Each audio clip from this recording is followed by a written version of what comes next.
जय श्री राम।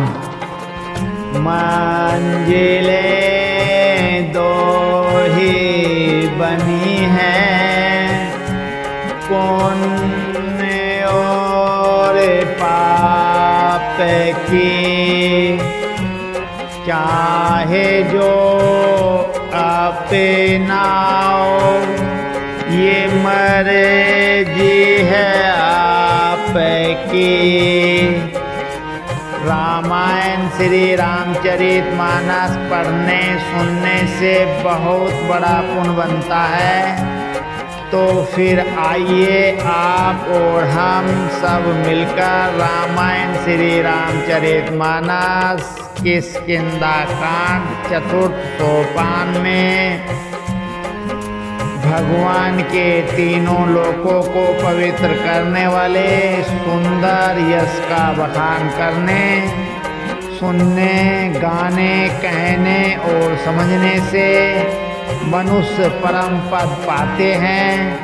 और जिसे रघुवीर के चरण कमल का बखान कर मधुकर तुलसीदास जी गाते हैं।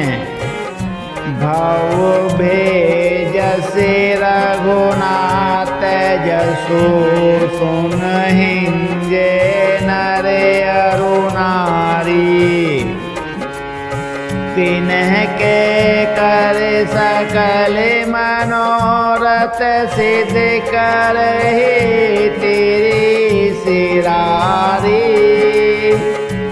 श्री रघुनाथ जी का यश भव रूपी रोगी की अचूक दवा है। जो पुरुष और स्त्री सुनेंगे, त्रिसरा के शत्रु श्री राम जी उनके सब मनोरथों को सिद्ध करेंगे। नीलोत्पल तन श्यामी कामी कोटि शोभा अधिक, सुनीता सुगुण ग्राम जासु नाम अग खग बधिक। जिनका नीले कमल के समान श्याम शरीर है, जिनकी शोभा करोड़ों देवों से भी अधिक है, और जिनका नाम पाप रूपी पक्षियों को मरने के लिए बाधिक व्याध के समान है, उन श्री राम जी के गुणों के समूह लीला को अवश्य सुनना चाहिए। जामवंत के वचन सुहाए, सुनि हनुमंत हृदय अति भाए, तबे लगे मोहे परिखे तुम भाए, सही दुख कंद मोल फल खाए। जाम्बवान के सुंदर वचन सुनकर हनुमान जी के हृदय को बहुत ही भाई। वे बोले, हे भाई, तुम लोग दुख सहकर कंद मूल फल खाकर तब तक मेरी राह देखना। तबे लगे आओ सीत ही देखी, होई काजो मोय हरस विशेषी। यह कही नाई सबनी है, कहु माता चले हरसी धरि रघुनाथा।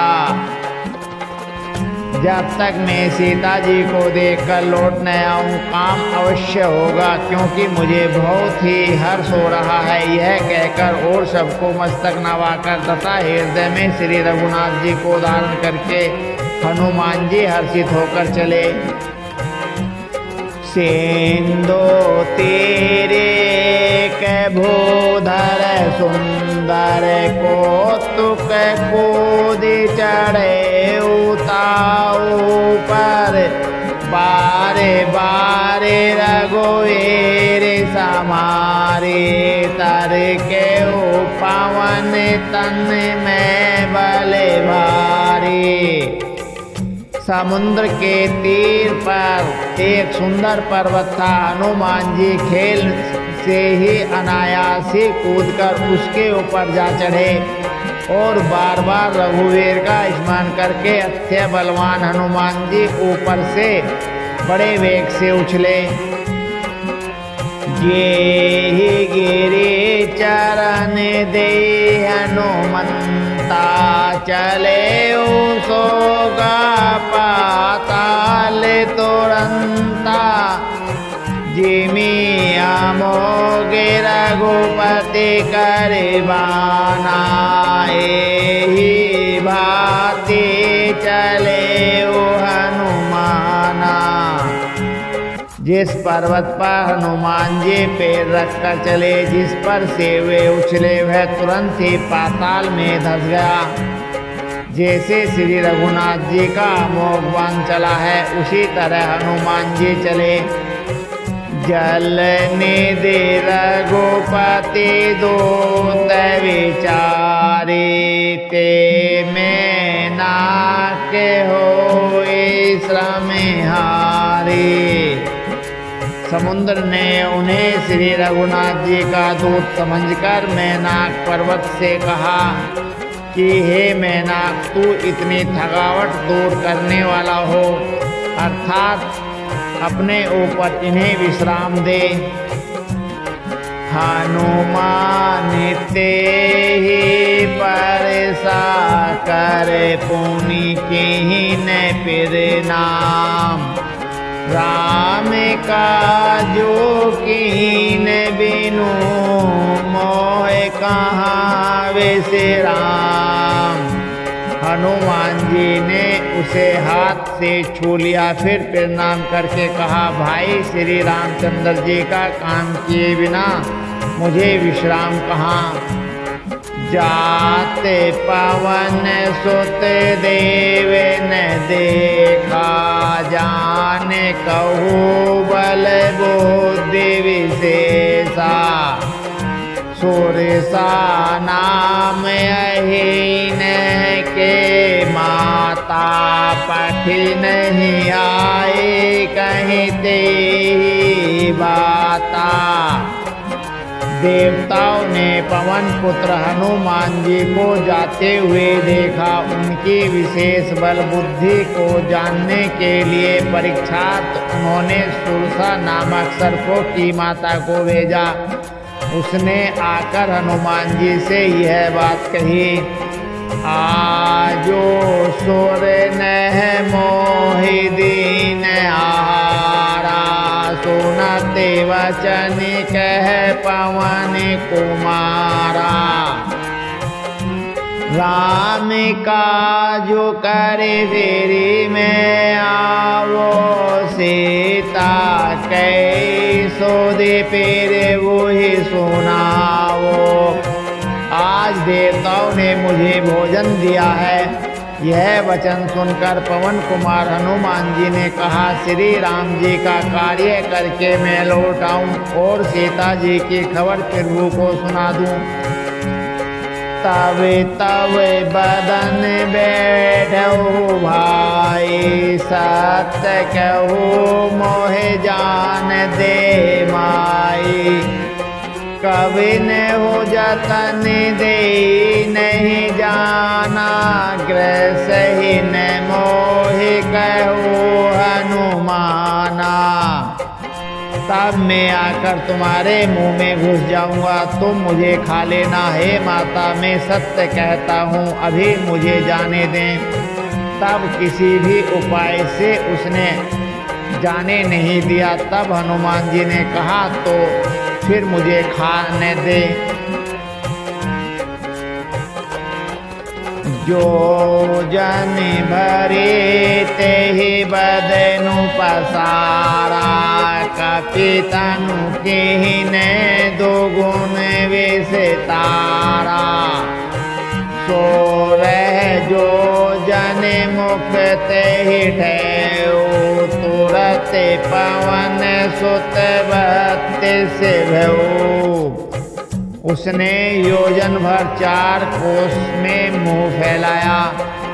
तब हनुमान जी ने अपने शरीर को उससे दूना बढ़ा दिया। उसने 16 योजन का मुँह किया। हनुमान जी तुरंत ही 32 योजन के हो गए। जैसे जैसे सुर सा बदनु बढ़ावा, तासो दोने का रूप देखावा। सत्य जो जन ते ही आनन की ना, अति लगो रूपे पवन सुतलीना। जैसे जैसे सुरसा मुख का विस्तार बढ़ाती थी, हनुमान जी उसका दूना रूप दिखलाते थे। उसने 100 योजन 400 कोस का मुख किया। तब हनुमान जी ने बहुत ही छोटा रूप धारण कर लिया। बदन पठे पुनि बाहर आवा, मांगा विदाता ही सिरुनावा। मोहे सुर नह जे लागे पठावा, बुद्धि बल मर मुँह तोरे में पावा। और वे उसके मुख में घुसकर तुरंत फिर बाहर निकल आए और उसे सिर नवाकर विदा मांगने लगे। उसने कहा, मैंने तुम्हारे बुद्धि बल का भेद पा लिया, जिसके लिए देवताओं ने मुझे भेजा था।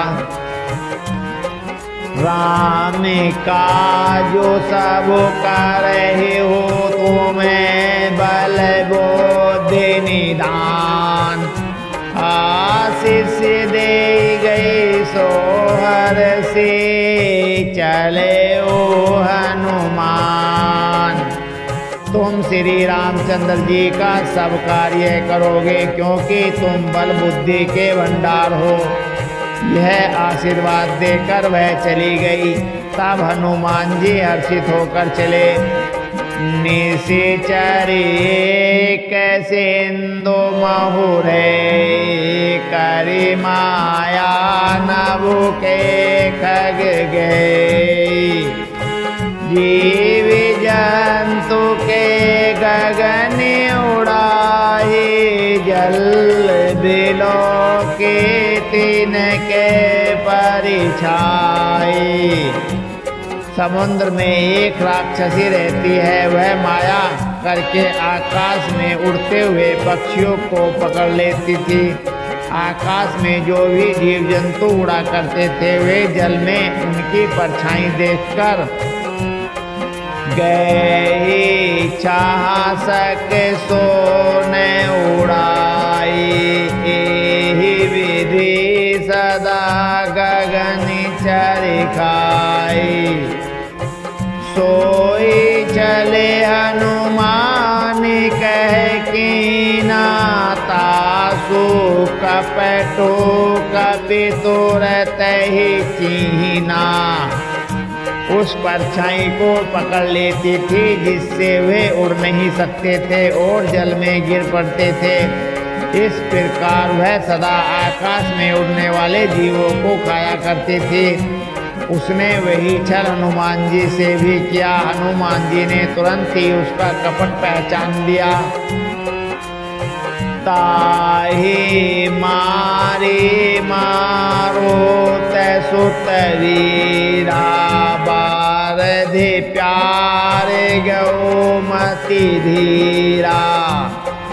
तहाँ जाए देखी बन सोवा, गुंजते चंचरी के मधुलोवा। पवन पुत्र धीर बुद्धि वीर हनुमान जी उसको मारकर समुद्र के पार गए। वहां जाकर उन्होंने वन की शोभा देखी। मधु पुष्प रस के लोभ से भोरे गुंजार कर रहे थे। नाना तरु फल फूल सुहाए, खग मृग वृंद देखी मन भाए। सेल विशाल देखी के आगे तापरिधाई, चढ़े उभय त्यागे। अनेकों प्रकार के वृक्ष फल फूल से शोभित हैं। पक्षी और पशुओं के समूहों को देखकर तो वे मन में बहुत ही प्रसन्न हुए। सामने एक विशाल पर्वत देखकर हनुमान जी भय त्याग कर उस पर दौड़कर जा चढ़े। उमा ने कछु कपि के अधिकाई, पेरे भो पेरे तापे को काल ही खाई। गिरि पर चढ़े लंका तहि देखी, कहीं न जाए अति दुर्ग विशेषी। शिव जी कहते हैं, हे उमा, इसमें वानर हनुमान जी की कुछ बड़ाई नहीं है। वह प्रभु का प्रताप है जो काल को भी खा जाता है। पर्वत पर चढ़कर उन्होंने लंका देखी। बहुत ही बड़ा किला है, कुछ कहा नहीं जाता। अति उत्तंग जल निधि चहुपासा, कनक कोट करे परम प्रकाशा। वह अत्यंत ऊंचा है, उसके चारों ओर समुद्र है। सोने के परकोटे चार दीवारी का परम प्रकाश हो रहा है। कनक कोट विचित्र मणिकृत सुंदरायतना घना। चाओ हटे हट सुबट बीथी, चारों पुर बहुविधि बना। गज बाजे कच्चर निकर पद चर रथ बरुथिन को गने। बहुरूप निशिचर जोत, अति बल सैन्य बरनत नहीं बने। विचित्र मणियों से जड़ा हुआ सोने का परकोटा है। उसके अंदर बहुत से सुंदर सुंदर घर हैं। चौराहे, बाजार, सुंदर मार्ग और गलियां हैं। सुंदर नगर बहुत प्रकार से सजा हुआ है। हाथी, घोड़े, खच्चरों के समूह तथा पैदल और रथों के समूहों को कौन गिन सकता है। अनेक रूपों के राक्षसों के दल हैं। उनकी अत्यंत बलवती सेना वर्णन करते नहीं बनती। बन बागयो पे वन बाटी का, सर को पे बापे सो है ही। नारे नाग सुर गंधर्व कन्या, रूप मुनि मन मोही। कहु माल देह विशाल शैल समान, अति बल गरजहि। नाना आखिर नह भिरनि, बहुविधि एक एक नह तरजहि। वन बाग, उपवन, बगीचे, फुलवाड़ी, तालाब, कुएं और बावलियां सुशोभित हैं। मनुष्य, नाग, देवताओं और गंधर्वों की कन्याएं अपने सौंदर्य से मुनियों के भी मनों को मोह लेती हैं।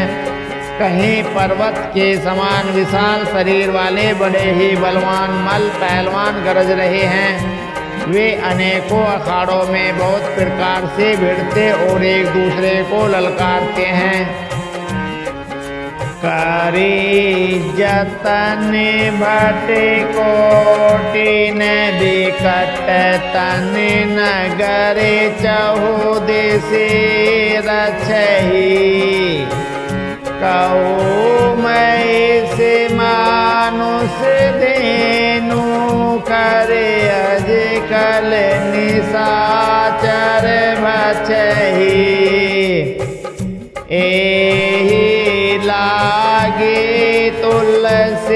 तुलसीदास इनके कथा कछुए कह कही रघुवीर सर तीरथ शरीर नहीं त्यागी गति पही सही। भयंकर शरीर वाले करोड़ों योद्धा यत्न करके बड़ी सावधानी से नगर के चारों दिशाओं में सब ओर से रखवाली करते हैं। कहीं दुष्ट राक्षस भैंसों, मनुष्यों, गायों, गधों और बकरों को खा रहे हैं। तुलसीदास जी ने इनकी कथा इसलिए कुछ थोड़ी सी कही है कि ये निश्चय ही श्री रामचंद्र जी के बाण रूपी तीर्थ में शरीरों को त्याग कर परम गति पावेंगे।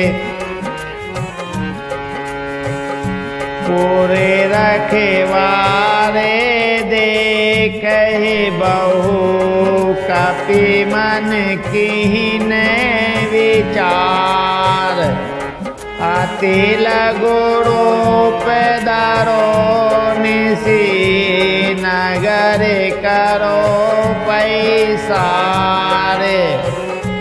नगर के बहुसंख्यक रखवालों को देखकर हनुमान जी ने मन में विचार किया कि अत्यंत छोटा रूप धरूं और रात के समय नगर में प्रवेश करूं। मसक समान रूप कपि धरे लंक ही चले वैसो मेरी नरे हरि। नाम लंकनी निश्चर सो कह चले सी मोह निंदरी। हनुमान जी मच्छर के समान छोटा सा रूप धारण कर नर रूप से लीला करने वाले भगवान श्री रामचंद्र जी का स्मरण करके लंका को चले। लंका के द्वार पर लंकनी नाम की एक राक्षसी रहती थी। वह बोली, मेरा निरादर करके बिना मुझसे पूछे कहाँ चला जा रहा है। जाने ही नहीं मरे मूसट मोरा मोरे आहारे जहाँ लगी चोरा। मुट्ठी खा एक महाकपि हनी रोदे बमत धरे निठन मनी। हे मूर्ख, तूने मेरा भेद नहीं जाना। जहाँ तक जितने चोर हैं वे सब मेरे आहार हैं। महाकपि हनुमान जी ने उसे एक घूंसा मारा जिससे वह खून की उल्टी करती हुई पृथ्वी पर लुढ़क पड़ी। पूनी संभारी उठे सोलंका जोरे पानी कर विनय सशंका। जब रावण ब्रह्मेवर दीना चलत विरंचे कहा मोहि चीना। जब लंकनी फिर अपने को संभाल कर उठी और डर के मारे हाथ जोड़कर विनती करने लगी। वह बोली, रावण को जब ब्रह्मा जी ने वर दिया था तब चलते समय उन्होंने मुझे राक्षसों के विनाश की यह पहचान बता दी थी कि विकल हो सीते कपि के मारे। तब जाने सुनि सी चरि संघारे। ताते मोरे अति पुण्य बहुता देखो ने निरामी करे दूता। जब जब तुम बंदर के मारने से व्याकुल हो जाओ तब तू राक्षसों का संहार हुआ जान लेना। हे तात, मेरे बड़े पुण्य हैं जो मैं श्री रामचंद्र जी के दूत आपको नेत्रों से देख पाई। तात स्वर्ग अपे वर्ग सुख धरो तुला एक अंग तूल न ताहि सकल मिली जो सुख लव सत्संग। हे तात, स्वर्ग और मोक्ष के सब सुखों को तराजू के एक पड़ले में रखा जाए तो भी वे सब मिलकर दूसरे पड़ले पर रखे हुए उस सुख के बराबर नहीं हो सकते जो क्षण मात्र के सत्संग से होता है।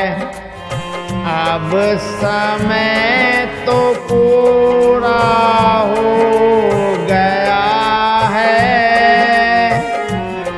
आगे का पाठ बहुत रसीला है। उसे कल आपे और हम पढ़ेंगे सुनेंगे, जीवन को सफल करेंगे। जय श्री राम।